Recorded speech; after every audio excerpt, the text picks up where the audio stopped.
اللهم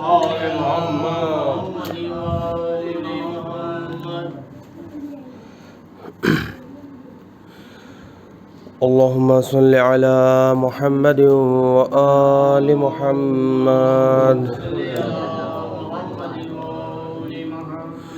أعوذ بالله من الشيطان اللعين الرجيم. بسم الله الرحمن الرحيم.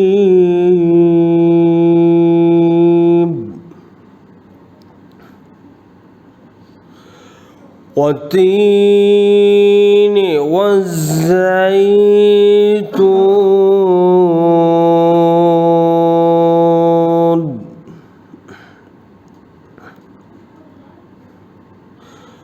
وطور سينين وهذا البلد الأمين.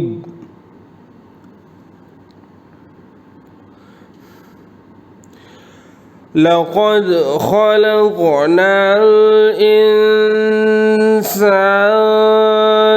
في أحسن تقويم.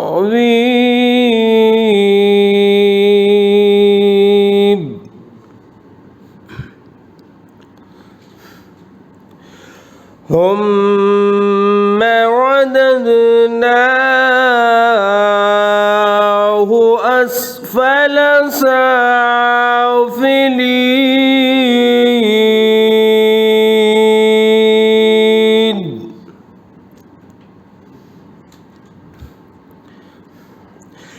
إلا الذين آمنوا وعملوا الصالحات فلهم أجر غير ممنون.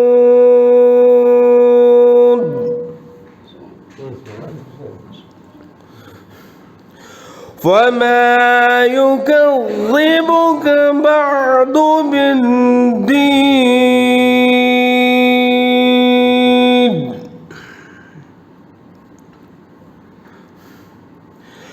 أليس الله بأحكم الحاكمين.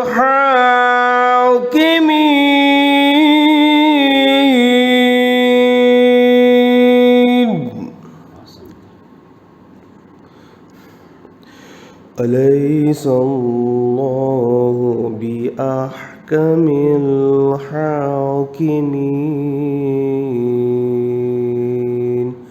صدق الله العلي العظيم وصدق رسوله النبي الكريم ونحن على ذلك من الشاهدين والحمد لله رب العالمين. وصلى الله على سيدنا محمد وآله الطاهرين. اللهم صل على محمد وآل محمد. اللهم صل على محمد وآل محمد.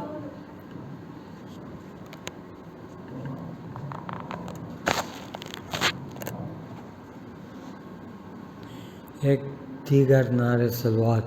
اللهم صل على آل محمد.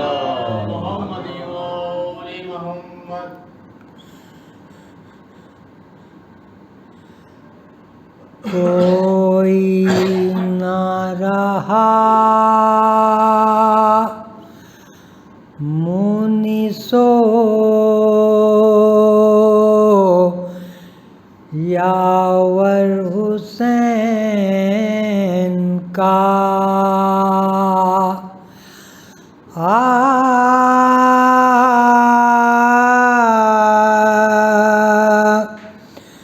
کوئی نہ رہا مونسو یاور حسین کا. ایک ایک دوپہر میں لٹ گیا لشکر حسین کا، کوئی نہ رہا مونسو یاور حسین کا، باقی رہا پسرنا برادر حسین کا، خالی کیا اجل نے بھرا گھر حسین کا، خالی کیا اجل نے بھرا گھر حسین کا، کوئی نہ رہا مونسو یاور حسین کا، خالی نہیں ہے کوئی جگہ غم سے شاہ کے، ماتم باپا ہے شیعوں میں گھر گھر حسین کا، ماتم باپا ہے شیعوں میں گھر گھر حسین کا، کوئی نہ رہا مونسو یاور حسین کا،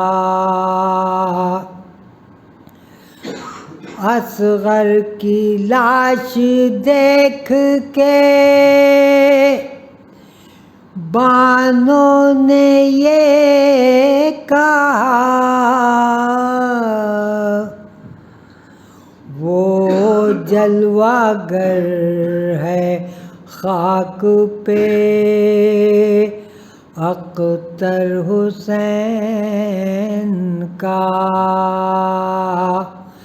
وہ جلوہ گر ہے خاک پہ اختر حسین کا، کوئی نہ رہا مونسو یاور حسین کا، اکبر کی لاش ڈھونڈ کے زینب نے یہ کہا، اکبر کی لاش ڈھونڈ کے زینب نے یہ کہا، کس ابرو میں چھپا مہ انور حسین کا، کس ابرو میں چھپا مہ انور حسین کا، کوئی نہ رہا مونسو یاور حسین کا، باقی رہا پسرنا برادر حسین کا، خالی کیا اجل نے بھرا گھر حسین کا، کوئی نہ رہا مونسو یاور حسین کا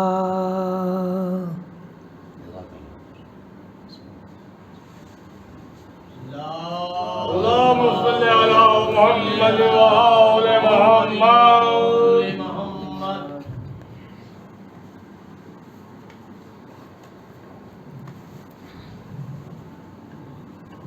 اللهم صل على محمد وآل محمد. سورہ فاتحہ. بسم الله الرحمن الرحيم.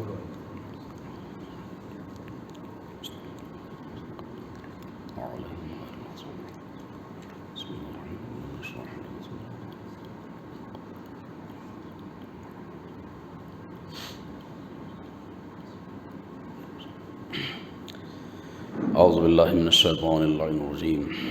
بسم اللہ الرحمن الرحیم. الحمد للہ الذی جعل الحمد مفتاحا لذکرہ وسببا للمزید من فضلہ ودلیلا علی آلائہ وعظمتہ لا تدرکہ العیون بمشاہدۃ العیان ولکن تدرکہ القلوب بحقائق الایمان. الصلاة والسلام علی سیدنا و نبینا ابی القاسم محمد اللهم صل على محمد وآل محمد. والصلاة والسلام علی آلہ الطیبین الطاہرین المعصومین ولعنۃ اللہ علی اعدائہم اجمعین من الآن الى قیام یوم الدین آمین یا رب العالمین. اما بعد فقد قال ابو عبد اللہ الحسین انما خرجت لطلب الاصلاح فی امت جدی وامر بالمعروف ونہى عن المنکر. صلوات بر محمد وآل محمد. اللهم صل على محمد وآل محمد.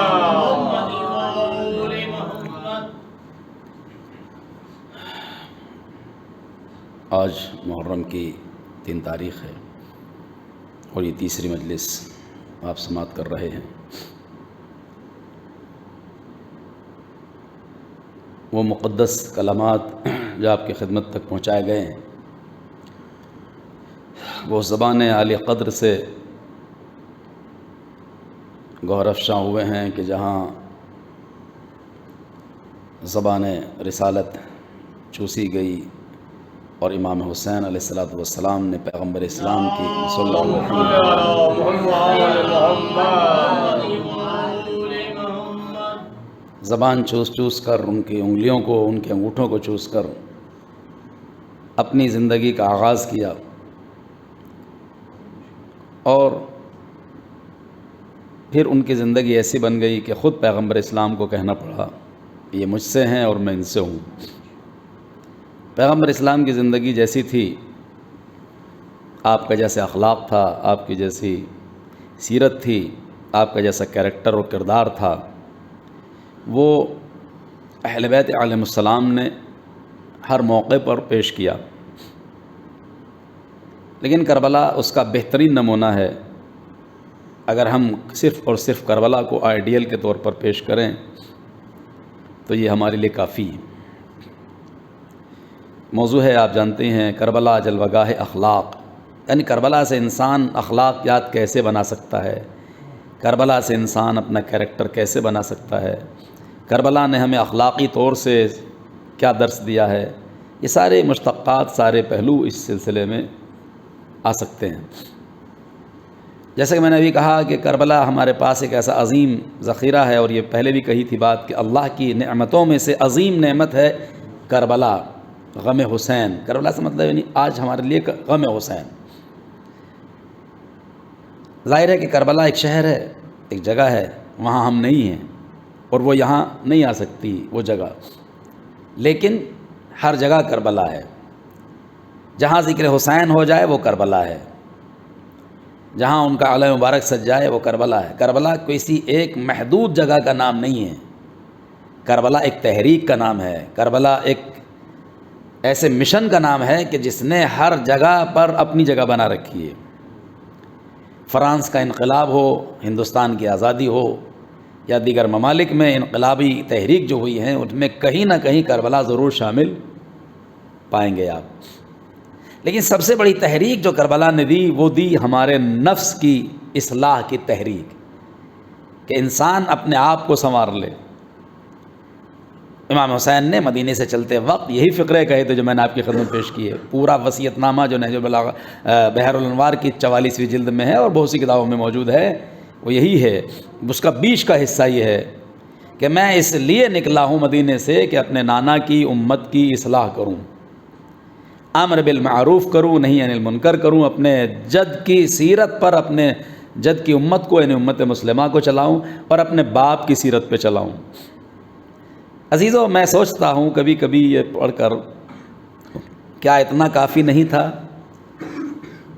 اور یہ زیادہ وسیع تھا عام مسلمانوں کے لیے بھی، ہمارے لیے، کہ امام حسین خالی اتنا کہہ دیتے کہ میں اپنے اس امت کو اپنے نانا کی سیرت پہ چلاؤں۔ کیا یہ کافی نہیں تھا؟ کافی تھا۔ پھر اس کے ساتھ یہ کہہ کر کہ میں اپنے نانا کی امت کو اپنے نانا کی سیرت پہ چلاؤں، یہ کہنے کی کیا ضرورت تھی؟ اور اپنے باپ علی ابن ابی طالب کی سیرت پہ چلاؤں۔ ایک سوال پیدا ہوتا ہے کہ نہیں؟ بھائی سیرت پیغمبر کا ذکر کرتے، علی کا نام یہاں کیوں لیا؟ یا علی کی سیرت کا ذکر کیوں کیا؟ کیا اتنا کافی نہیں تھا؟ کافی تو تھا، اتنا کافی تھا۔ بلکہ اگر دیکھا جائے تو اس میں اور دوسروں لوگوں کے لیے فائدہ تھا کہ دیکھو انہوں نے بھی پیغمبر اسلام کی سیرت کا ذکر کیا ہے، باقی کوئی اور ذکر نہیں کیا۔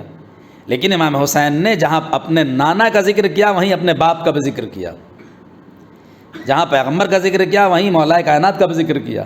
وجہ کیا ہے؟ وجہ کچھ اور نہیں ہے، بہت سے ذہنوں کے شکوک و شبہات کو دور کرنا تھا کہ یہ مت سمجھ لینا کہ علی کی سیرت اور ہے اور پیغمبر کی سیرت اور ہے، پیغمبر کی سیرت اور ہے اور علی کی سیرت اور ہے، یہ ذہنوں میں نہ آئے۔ اگر نام نہ لیتے تو یہ بات ذہن میں آتی کہ اگر سیرت ایک ہوتی تو ذکر اسی اعتبار سے ہوتا۔ اب آپ کہیں گے دلیل کیا ہے؟ تو دلیل مشہور و معروف تاریخ کے فقرے ہیں کہ جب پیغمبر اسلام کی وفات کے بعد بہت ایک تسلسل کے بعد 25 سال کے بعد اور اس کے بیچ میں جو حادثات اور جو سانحات رونما ہوئے ہیں وہ اس بات کی گواہ ہیں کہ مولا کائنات نے کیسے دین اسلام اور پیغمبر اسلام کی سیرت کو اجاگر کیا ہے۔ جب مسئلہ یہ آیا کہ آپ کو خلافت ملے گی مگر شرط یہ ہے، ماشاءاللہ میرے بزرگ یہاں موجود ہیں جو سب صاحبان علم ہیں، لیکن میرے گفتگو نوجوانوں کے لیے ہوتی ہے۔ پہلا مرحلہ گزرا، دوسرا مرحلہ گزرا، جب تیسرا مرحلے کی بات آئی تو یہ ہوا کہ کس کو منتخب کیا جائے رسول کی جگہ، ان کی جگہ، اور پوری سوسائٹی اور کمیٹی بنائی گئی اور اس میں 6 لوگوں کو رکھا گیا، اور وہ پورے سیاسی پہلو ہے، میں اس پر ادھر نہیں جاؤں گا، لیکن جو بات کہنا چاہ رہا ہوں اس میں یہ شرط رکھی گئی کہ جو بھی اس حق کا دعوے دار ہے جس کو ہم بنایا جائے اس کے لیے شرط یہ ہے کہ وہ دین اسلام پر پیغمبر اسلام کی جو سیرت ہے اس پر عمل کرے اور سیرت شیخین پہ عمل کرے، ان 2 افراد کی سیرت پر عمل کرے، اور یہ تو کچھ شرطیں تھی۔ مولا کائنات نے فرمایا کہ یہ تو بات صحیح ہے، لیکن دوسروں کی سیرت کا تذکرہ یہاں کیا معنی ہے؟ اگر وہ سیرت پیغمبر اسلام کی سیرت ہے تو الگ سے نام لینے کی ضرورت نہیں ہے، اور اگر وہ انہی کی سیرت ہے تو ان نام لینے کی ضرورت نہیں۔ اگر نام لیا جا رہا ہے تو اس کا مطلب ہے رسول کی سیرت اور ہے اور دوسروں کی سیرت اور ہے۔ اگر امام حسین یہاں پر صرف پیغمبر اسلام کی سیرت کا تذکرہ کرتے اور علی کی سیرت کا تذکرہ نہ کرتے تو ممکن ہے ذہنوں میں یہ بات آتی کہ دیکھو افتراق تھا، اختلاف تھا، تبھی تو نہیں، مگر بتایا، تاکید کر کے کہا کہ جو میرے نانا کی سیرت ہے وہی میرے باپ کی سیرت ہے، اسی لیے دونوں کا تذکرہ ایک ساتھ کر رہا ہوں تاکہ ان میں جدائی کا تصور بھی کسی کے ذہن میں نہ آنے پائے، کسی کے ذہن میں ان میں جدائی کا تصور نہ آنے پائے۔ اسی لیے پیغمبر نے فرمایا یا علی آپ مجھ سے ہیں میں آپ سے ہوں، جیسے امام حسین کے لیے ہے ویسے مولا کائنات کے لیے، انا و علی و انا منہ، میں علی سے ہوں اور علی مجھ سے ہیں، منی۔ تو یہ فقرے جو ہیں یہ امام کی زبان سے نکلا ہوا ایک ایک لفظ بھی بیکار نہیں ہوتا ہے، فالتو نہیں ہوتا ہے کہ صاحب یہ لفظ کیوں کہا، یہ ایک تمہیدی بات آگے بڑھاتا ہوں کہ ہم کربلا کو اگر اس عنوان سے دیکھیں کہ وہ اخلاق کا بہترین شاہکار ہے، اور ہم صرف کربلا کو اس کے منظر میں، اس تناظر میں دنیا کے سامنے پیش کریں، تو میں سمجھ رہا ہوں کہ کسی اور چیز کو پیش کرنے کی ضرورت ہے ہی نہیں۔ آج پہلا جمعہ ہے ماہ محرم کا، بلکہ سال کا پہلا جمعہ ہے، اور یہ دن جو ہے ابھی کچھ دن سے، یعنی تقریباً 20-25 سال سے، لگ بھگ 20 سال سے یوم علی اصغر کے نام سے منایا جا رہا ہے پوری دنیا میں۔ بہت سی جگہ لوگ متوجہ نہیں ہیں، نوجوانوں کے لیے عرض کرتا ہوں، یہ تحریک ایران سے چلی۔ دیکھیے بہت سی چیزیں ایسی ہوتی ہیں ہر زندگی میں کہ جن کا احیاء، جن کا اجرا اچھا ہوتا ہے، لیکن کچھ چیزیں فالتو کی ہوتی ہیں بلا وجہ کی۔ لیکن یہ اتنا اہم ہے کہ انہوں نے پہلے جمعے کو جناب علی اصغر کے نام سے منسوب کر دیا۔ حالانکہ ہمارے یہاں جو تاریخوں میں ہے وہ مصائب بعد میں پڑھے جاتے ہیں، وہ تو ایک الگ موضوع، اس سے انکار نہیں، وہ وہاں بھی ہے، وہاں بھی ایسے ہے۔ لیکن پہلا جمعہ جو بھی آئے، کبھی ہو سکتا ہے کہ ساتھ 2 جمعے پڑ جائیں، اگر مثال کے طور پر جمعرات کا چاند ہو گیا تو محرم میں یعنی عاشور تک 10 دنوں میں 2 جمعے پڑ جائیں گے، کبھی ایک ہی، جیسے اس سال ایک ہی پڑ رہا ہے کیونکہ بیچ سے چاند دکھائی دیا ہے۔ تو پہلا جمعہ جناب علی اصغر کے نام سے، اور یہ تحریک ایسی بنی کہ اس کو پوری دنیا میں پھیلایا جا رہا ہے، صرف اس لیے نہیں کہ الگ سے آج ہی سب کچھ ان کے حوالے سے کیا جائے، بس یہ کہ پہچاننے لو کہ علی اصغر تھے کون۔ میں یہ بات بلا وجہ نہیں کہہ رہا ہوں، یہاں پر موضوع آپ کی طرف لے کے آؤں گا۔ الحمدللہ ایران میں تو تمام شہروں میں، اس کے علاوہ یورپ میں اور دیگر ممالک میں، اور جہاں بیداری اور شعور ہے وہاں پر اکثر اب یہ ذکر ہوتا ہے، چاہے مصائب آخری میں پڑھے جائے، وہیں پڑھے جاتے ہیں جہاں پڑھے جاتے ہیں ہر سال، لیکن ذکر وجہ کیا ہے؟ وجہ کہ جب سے ایسا ہوا تب سے دشمن پریشان ہے، باقاعدہ کانفرنسیں ہو رہی ہیں۔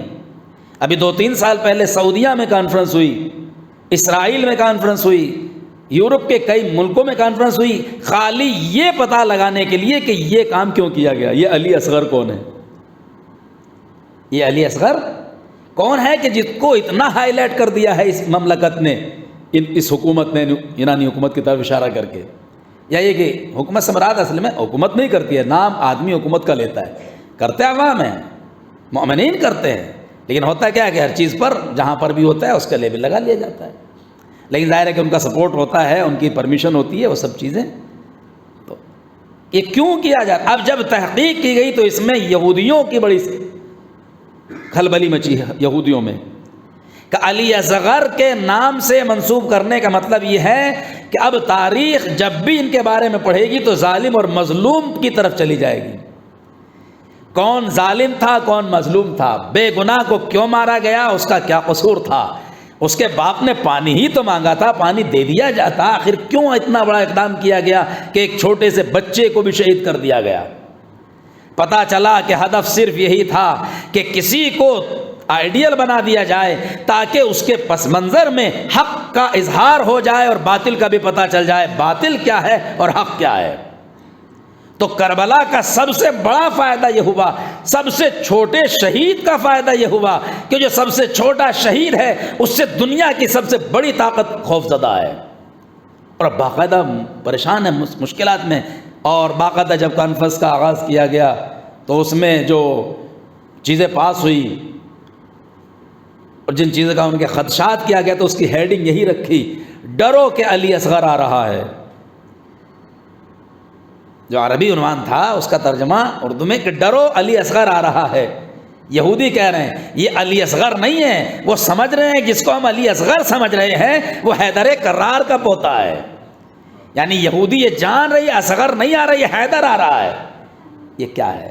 یہ کربلا ہے، یہ ہمارے لیے کربلا کافی ہے حق کے اظہار کے لیے، کربلا کافی ہے اپنی زندگی کو سنوارنے کے لیے، کربلا کافی ہے اپنے معاشرے کو بہترین بنانے کے لیے، کربلا کافی ہے اپنے گھروں کو بہترین بنانے کے لیے۔ میاں بیوی کے کیا تعلقات ہوں، بھائیوں کے کیا تعلقات ہوں، میں نے پہلے دن عرض کیا تھا، پھر اسے ریپیٹ کر دوں، ہر چیز ایک چیز ہمیں کربلا میں مل جائے گی۔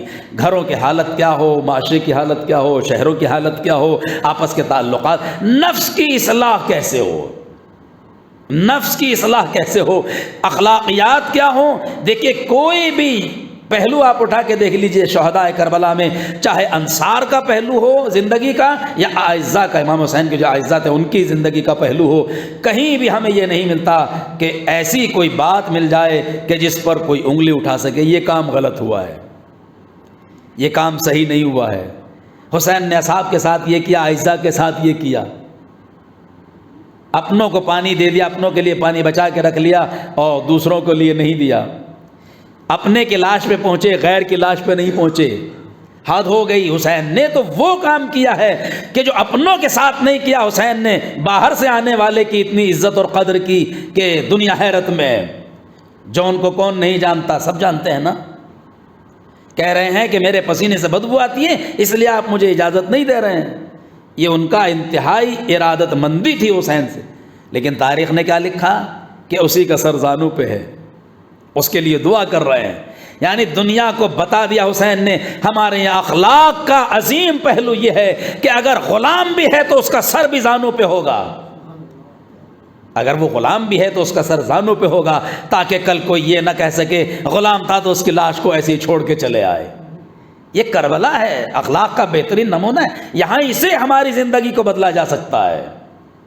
بس دو واقعے پڑھ کے آپ کی زحمت کو تمام کرنا چاہوں گا۔ اخلاقی طور سے ہم دیکھیں کہ حسین کتنے عظیم ہیں، ہم اپنی بری عادتوں کو کیسے چھوڑ سکتے ہیں، اچھی عادتوں کو کیسے حاصل کر سکتے ہیں۔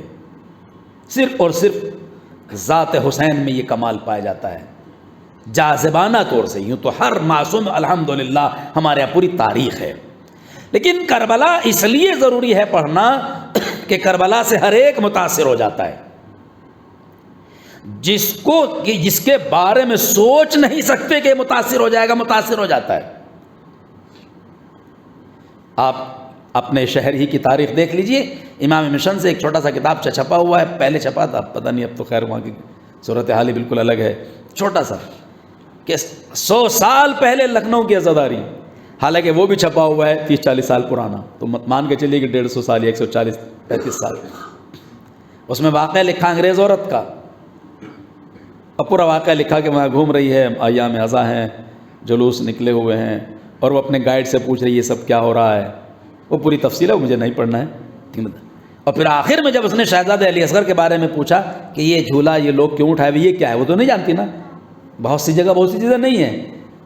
تو گائیڈ نے بتایا کہ جھولا ہے، اس میں بچوں کو لٹایا جاتا ہے، جھلایا جاتا ہے، بچے روتے ہیں، تو ذرا سمجھایا جیسے سمجھانے کا طریقہ کہ یہ کس کا ہے کیوں۔ اب جب اس نے علی اصغر کے بارے میں بتایا تو وہ رونے لگی، زار و خطار رونے لگی، اور ایک فقرہ یہی کہا، کیا ایسے بچے کو بھی ظالموں نے شہید کر دیا تھا؟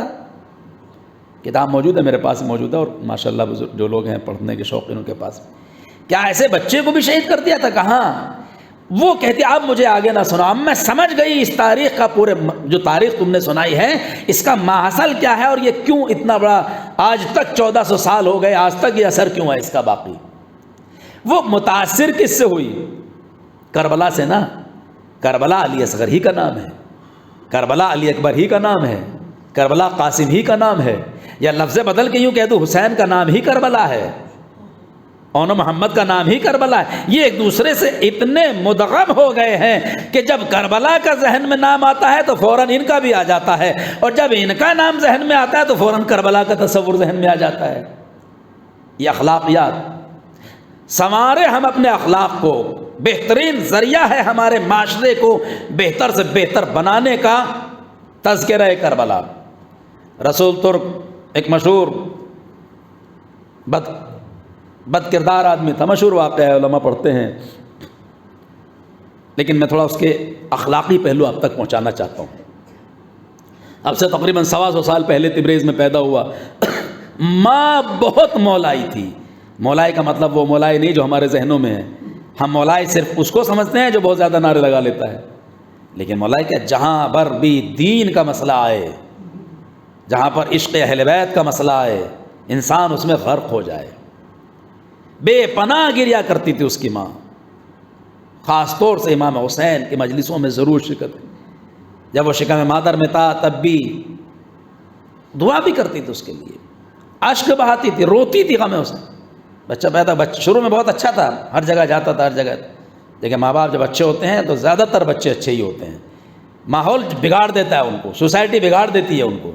لیکن اگر ماں باپ نے اچھی تربیت کی ہے تو بگڑنے کے چانسز بہت کم ہوتے ہیں.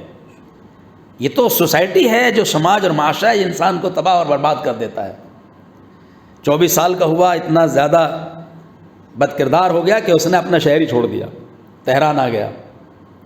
اور تہران میں جو بدماش تھے ان کا لیڈر بن گیا. بس اس میں ایک خوبی یہ تھی، ان ساری خرافات کے باوجود ایک خوبی یہ تھی کہ مجلس نہیں چھوڑتا تھا. جہاں بھی مجلس ہوتی تھی مجلس میں چلا جاتا تھا. لوگ ڈرتے تھے اس کے نام سے، کانپتے تھے. اسے خود معلوم تھا کہ میرے نام سے لوگ ڈرتے ہیں. اگر کسی نے کہہ دیا یہ راستہ اس کا ہے تو لوگ، ایک دن اسے احساس ہوا کہ شاید میری وجہ سے لوگ مجلس میں بھی نہیں آ پاتے ہیں. اور کہیں کبھی ایسا ہوتا ہے کہ مجھے دیکھ لیتے ہیں تو لوگ کنارہ کشی کر لیتے ہیں. یہ سب ذہنوں میں اس کے بات آتی تھی. ایک دن ایک بہت مقدس جگہ مجلس ہو رہی تھی، یعنی قدیمی.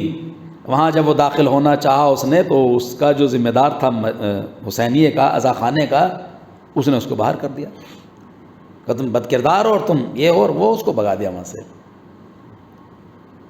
وہ بیچارہ رات بھر پریشان رہا، یہ سوچتا رہا کہ چہرہ بدل کے، یعنی کچھ اور چیز کپڑا وپڑا پہن کے یا رات کے ایسے جاؤں تو بہتر ہے.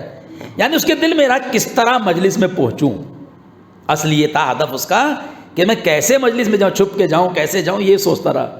لیکن اسے تکلیف بہت ہوئی کہ میرے کردار کی وجہ سے آج مجھے مجلس سے دور کر دیا گیا، بد اخلاقی کی وجہ سے، بد کرداری کی وجہ سے مجھے مجلس سے دور کر دیا گیا. رات بھر پریشان رہا.